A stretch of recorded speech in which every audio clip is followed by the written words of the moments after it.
so off he went. And when he got there, he went immediately to the men's side of the hall, and he had a drink, didn't even look at the other side. Well, it would have been played out that way for the whole evening had it not been for that laugh. You know that belly laugh that's so infectious, it just carries and you can't help? And Tommy turned and he looked. And he locked eyes with this beautiful red-headed girl with so many freckles. He'd never seen so many. And she raised her glass. And Tommy, in kind, he turned. Now, out of the corner of his eye, he saw her hand her glass to her friend. And he saw her do something no woman had ever done in this dance hall. She stepped out onto the floor, and she walked over to where he was standing.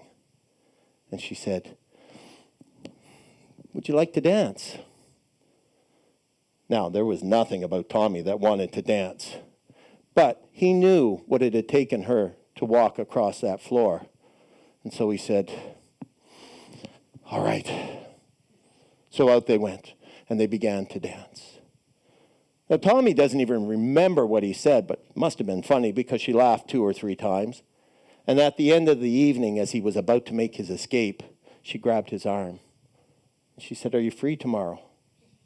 Would you like to go walking?" Tommy looked at her and said, "All right." So the next day, arm in arm, they went walking. And the next week and the week after that, for the next 6 weeks, they went walking. And Tommy discovered he really liked her. They had a lot in common.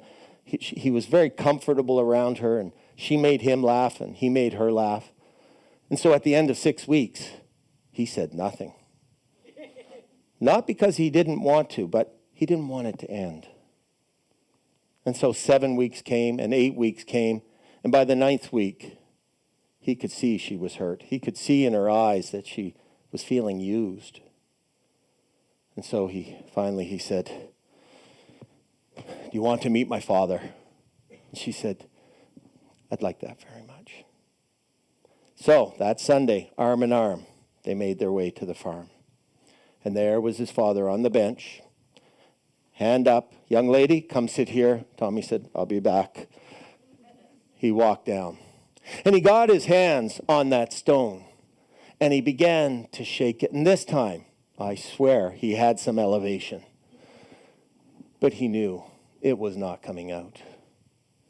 And he waited for the voice behind him, when suddenly a shadow cast over the stone, and 2 freckled arms appeared, holding the stone.